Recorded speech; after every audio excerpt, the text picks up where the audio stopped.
Slack is extorting us with a $195K a year bill increase. Oh boy.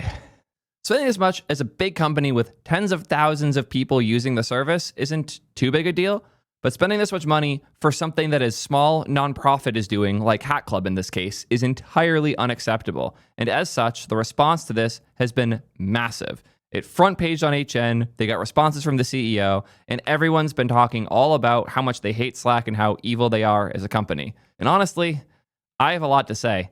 I've been stuck on Slack more and more recently as I've been collaborating more with other businesses, and its role as the default chat app has gotten quite frustrating, and it's also put them in a position where they can do crazy things like this. Generally speaking, I feel like we don't talk enough about this side of enterprise billing.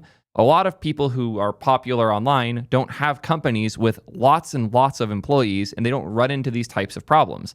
I see this with things like Cloudflare's billing, how it's totally cheap, if not free, for most people who are talking about it. Once you're in that higher tier of user, you end up in the enterprise sales pipeline and things get brutal fast. And these occurrences aren't things we get to see a whole lot, and this is one of the rare times we do, and it shows just how scary a company like Slack can get when they think they can make money off of you.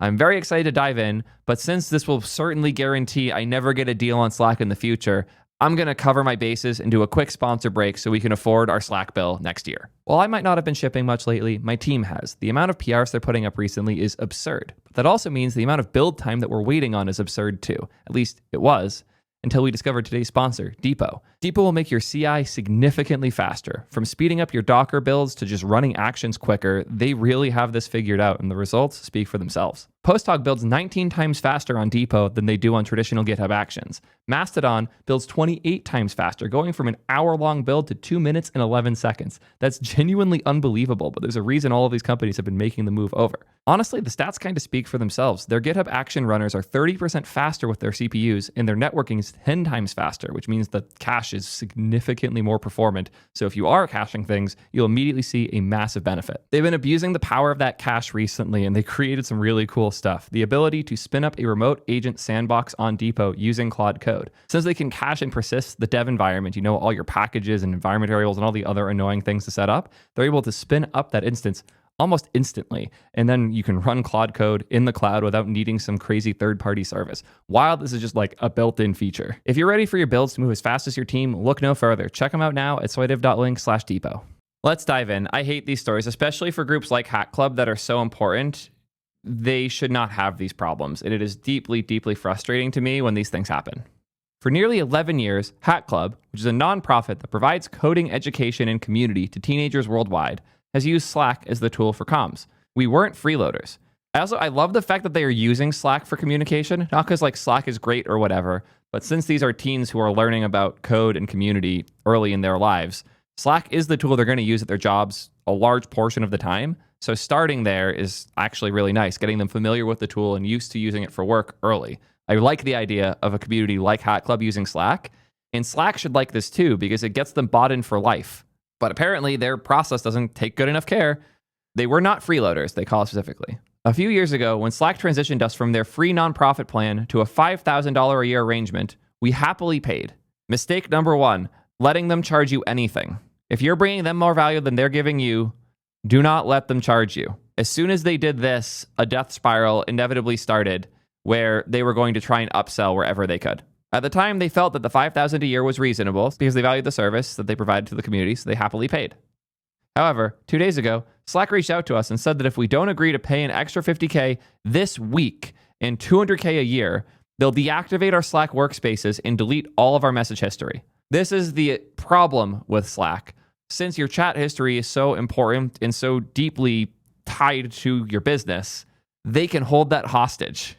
It's similar to a service like Cloudflare, where if they come to you and say, hey, we'll just stop serving your website if you don't pay us this exorbitant fee, your options are pay it or lose customers or lose data or users or any of these other things. That's where the lock-in for services like this gets really bad. When they can charge you whatever or kill your business, terrifying, genuinely really, really scary.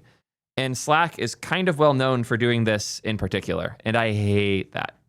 They had 2 work days, by the way. This was on a Wednesday night, so they had Thursday and Friday to get this addressed. One could argue that Slack is free to stop providing them the nonprofit offer anytime, But in my opinion, a 6-month grace period is the bare minimum for a massive hike like this, if not more. Absolutely agree. The shortness of this is absurd. Essentially, Salesforce, which is a $230 billion company, is strong-arming a small nonprofit for teens by providing less than a week to pony up a massive sum of money or risk cutting off all of their communications. That is absurd. And I absolutely agree. I have nothing to add here, especially when you consider the history of Slack, where it was originally built as part of a video game. It was a studio making an MMO, and they built a really complex chat solution for it because, as developers do, they over-engineer things. They started using the chat that they had built for their game as the chat internally and built a web app for it, then built an Electron app for it, and then used that for all of their internal comms, and eventually started selling that because it was better than the game, and then they became the Slack we all now know and question. The impact. The small amount of notice has also been catastrophic for the programs that we run. Dozens of our staff and volunteers are now scrambling to update systems, rebuild integrations, and migrate years of institutional knowledge. The opportunity cost of this forced migration is simply staggering. Although people hopping in saying, this is why Siege will have delays. So you've seen the TLDRs, a lot of stuff needs to happen to move Athena Award from its current Slack-focused system. Why? See the link thread.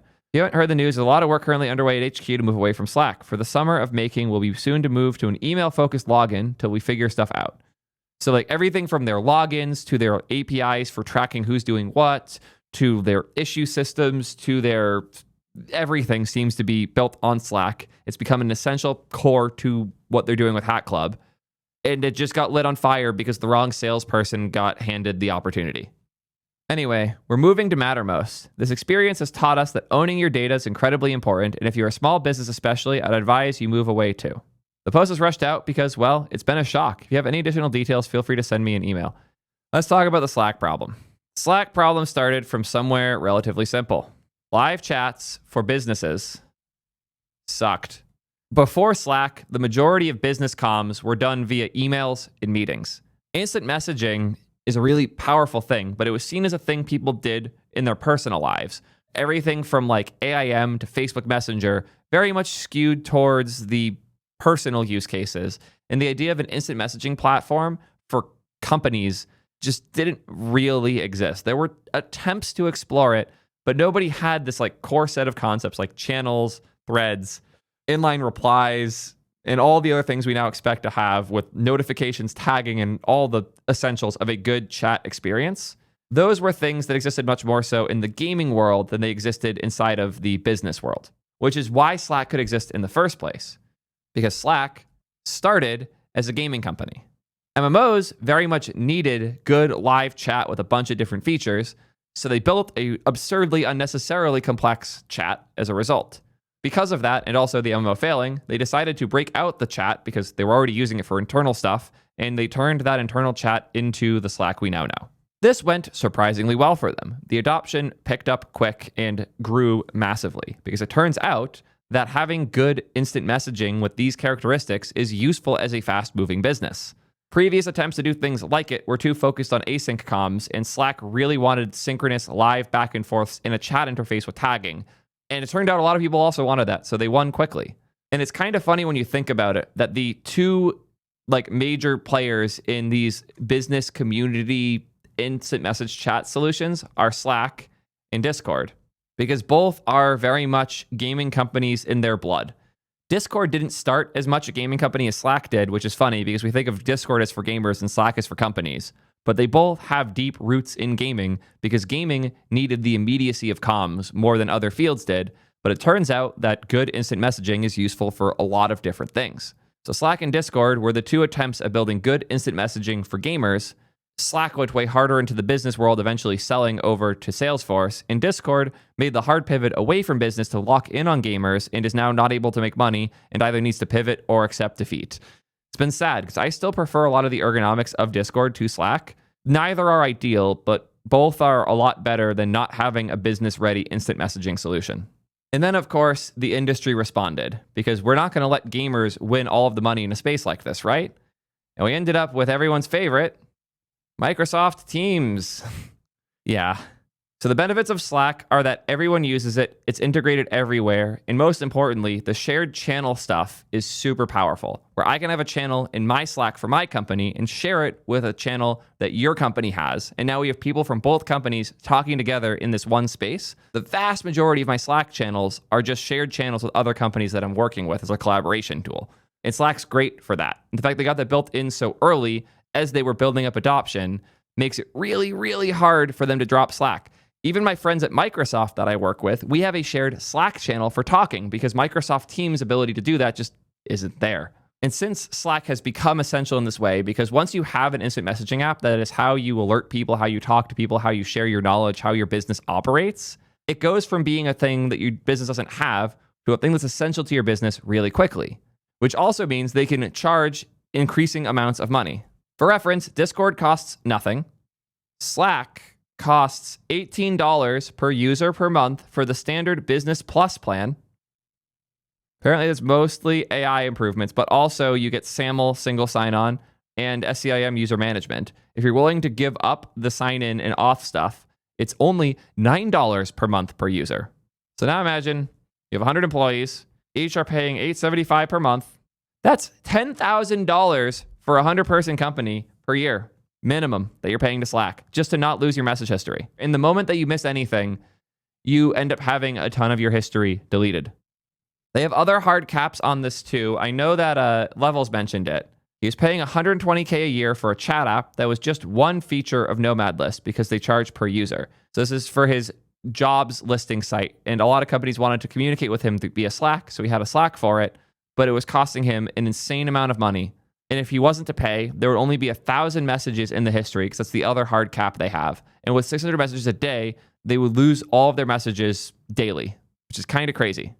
And even Slack Connect, which is the feature where you can combine a channel with a channel from another company's Slack, you can only do 2 people in one when you don't pay money. So if I have a company hit me up saying they want a shared Slack and I want to talk to this company with instant messaging instead of really slow back and forth via email, I am now forced to pay an exorbitant amount of money just to talk to this other company. It's kind of funny that if I want to talk to Microsoft, I have to pay Slack, not Microsoft. If I want to talk to Google, I have to pay Slack, not Google. If I were to move off of email with my comms with any of these companies, I am stuck paying this ransom fee, effectively. For comparison's sake, Microsoft Teams is $4 per user per month, but if you already have Microsoft 365 Business, so you have things like Outlook, Excel, all the Office programs, it's $6 per user per month. And a shitload of companies are already paying for this because they need the Microsoft suite, and they're effectively getting the chat tool built in. If you're wondering why Teams is growing so fast, supposedly, this is why. Because companies are paying for Microsoft 365, and they get Teams built in as a result. The price is bad, but what's even worse is the enterprise sales. All the things I just described help your business like make more money over time if we have money and time here. These are all really good, like slightly curved, semi-linear growth behaviors where you'll like slowly get more money over time as adoption grows and grows. But eventually you'll hit a point where everyone's using your shit and you just kind of flatline because you're just not going to grow as much. And if you're also introducing these higher, more expensive tiers for AI features that nobody wants, like who the fuck wants an AI daily recap in Slack or an AI file summary? No one's going to double the cost of Slack for their business because they want AI file summaries. So I'm guessing that their attempts to grow revenue via increasing how much money they charge customers by adding new features like this has not resulted in them making much more money. But that doesn't stop the sales team because it's the job of the sales team to make more money. They are paid huge bonuses based on how much additional revenue they're able to drive to the business. So now imagine you're a salesperson at Slack. You've been handed these 20 existing contracts and you were told, make as much revenue appear from these contracts as possible if you want to get a bonus. Now we end up in the world of what I would call borderline fucking extortion, where those salespeople are using the natural situation that is Slack and how much people rely on it as a lever to try and squeeze more money out of people on the other side. Slack was bad about this pre-Salesforce acquisition, but Salesforce are some of the best salespeople in the world by the nature of their business, which means they're pushing sales pretty hard, which is why we're seeing things like this absurd level of extortion. I would say if the word extortion is going to be used for any business story ever, it should be this one, because this is genuinely fucking absurd. I don't want to spend too much time harping on the benefits, the features, the negatives, and all the things about these platforms. I don't think it matters here too much because Slack, simply due to the amount of history businesses have in it and the capability of the Connect feature, is such a powerful tool. Discord not having an equivalent of Connect is obnoxious, and Teams isn't good. So Slack is kind of the default winner, and there's no easy path for a new player to come in because Slack is so entrenched simply through the Connect feature alone. Even if you made an alternative to Slack, your company would still probably have to keep paying for Slack due to how important it is for the Connect. I know we don't use Slack much for our own internal comms at T3 Chat and for my whole business, but we do end up in Slack a lot for all of our communication with other companies. I would lose so much revenue for all of my businesses if we didn't pay for Slack because I'm using it as my way of collaborating with these other companies. And no, a bot can't magically fucking solve this. Stop. No. Duh. Obviously. A bot could hypothetically be the point of contact for all of the other people on another side on a different app. And then the bot would put the person's name in front, and it would be a terrible experience for whoever's on the other side on Connect if you don't just get banned from Slack outright for abusing their service, which you probably will be. So no, you can't just solve this with a good bot. Nothing works that way. Be realistic, guys. So how did this get resolved? Here's a comment from Christina, the co-founder of Hack Club. We just announced this news to our community, and the post is from one of the teenagers in Hack Club. It's an accurate description of what's happened, and we're grateful to them for posting. Slack changed the terms of a special deal that we were given last year to charge us for staff and volunteers, not for all the teenagers who are part of the group. And we built programs around the special rate.